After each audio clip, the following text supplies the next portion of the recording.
if it's one thing that I can say that a couple things that I've learned, because I can't just say one honestly, but it's been like the gift of forgiveness and the gift of honesty, because I've had to be very, very transparent about how I feel about being me, and I'm very proud of who I am, you know, but I don't want anyone trying to ever take that away from me. If I feel like they are, I get defensive and I get upset. But I've had to forgive Darren for making faux pas, like racial faux pas. Countless times. And he's had to forgive me for just like blowing things out of proportion. And, you know, if I'm giving any kind of advice, not just to an interracial couple, but just to any couple in general, it will be have somebody that you can talk to about these things that are outside of you and me. In your own sphere. Yeah.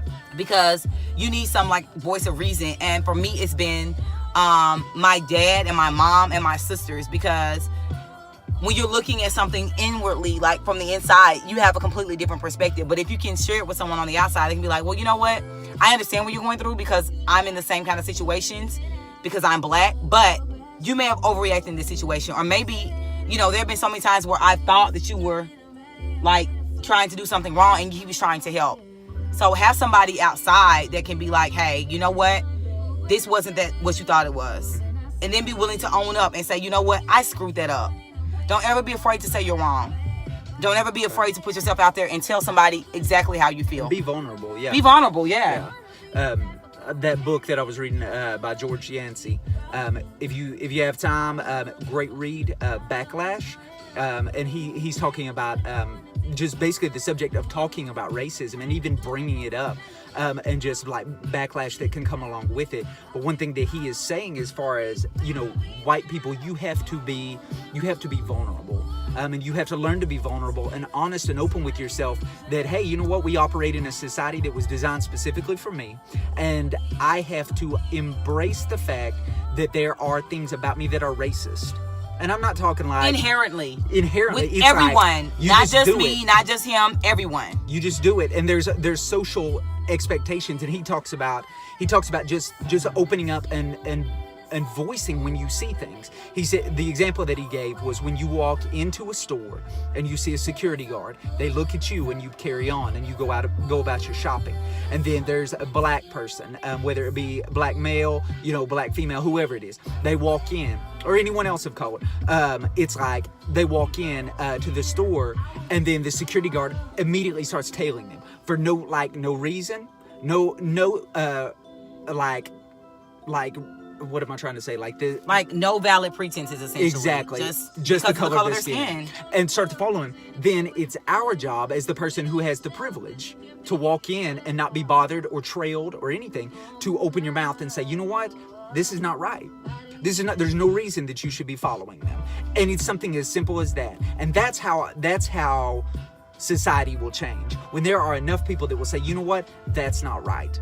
They'll be bold enough to stand up and not just carry on and act like they don't see it, because we see it and we don't say anything. And I think that it requires, and I think that's what we have tried to do, it requires a level of empathy and a level of selflessness, because you have to say, I'm risking my white self in order to like come out and say something. You know what I'm saying? Yeah. Whereas like with other people, they not, you know, it's like, I don't really have anything to risk because I'm already black. So, you know, but with him, it's like he's risking his privilege, you know, he's risking his position, he's risking so much, but he puts himself out so many times for the sake of our love and for the sake of our relationship. And I appreciate that. Well, thank you. And thank you for being patient with me, you know, on the times that I didn't get it right. Okay. Because it's happened a lot. It's happened a lot. And I've had to learn through a lot of experience, a lot of failure experience. It'd be like, man, I didn't get that right, or man, you know, I didn't do that right, I didn't say that right, or I didn't say anything at all. That's the biggest thing, is like just not saying anything at all, and not concerning yourself so much with whether or not you're saying it right or you're voicing it right. It's just the fact that when you open your mouth, just being bold enough to say something, you know, and it may not come out the way you think, and maybe afterwards you say, well, maybe I should have said that differently, or I wish I'd said it like this. Trust me, there's gonna be another opportunity. That's the thing, and it's a sad truth, but there will always be another. There will be another opportunity, right, and you'll say it exactly the way that you meant to say it in the last one. It's just the sheer action, you know. And we talked about it in the last video, with relations and your love being an action.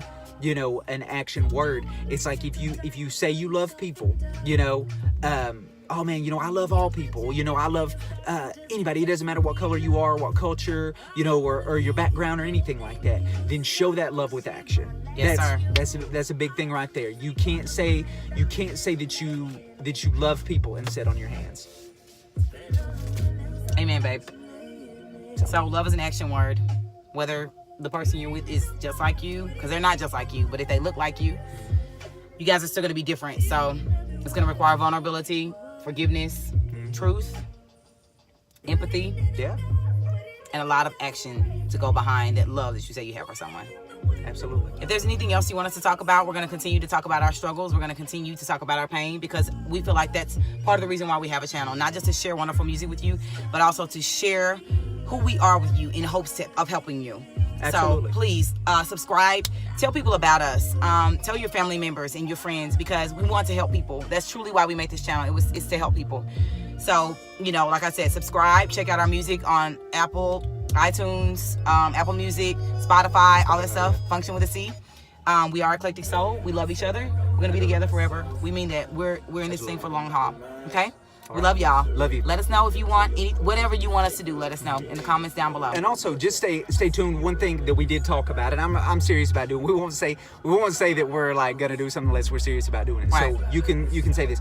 We're gonna start doing culture moments. Yeah. Where we go and we experience something that's different than either one of us have ever experienced. Yes. To experience a different culture, a different group of people, because we want to encourage you guys to do the same thing. Yes, sir. To get out there and experience. Celebrate life and celebrate Exactly. diversity. Yes. For real. Not like because you have to, but like because Right. you want to. You want to get to. I've We're got a black lifelong friend. learners. Yeah. Exactly. Yeah, We're it's- lifelong learners, and we want to learn Absolutely. about other people's cultures.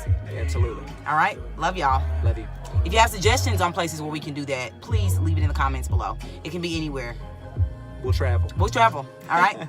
Bye, guys. Bye. Love y'all.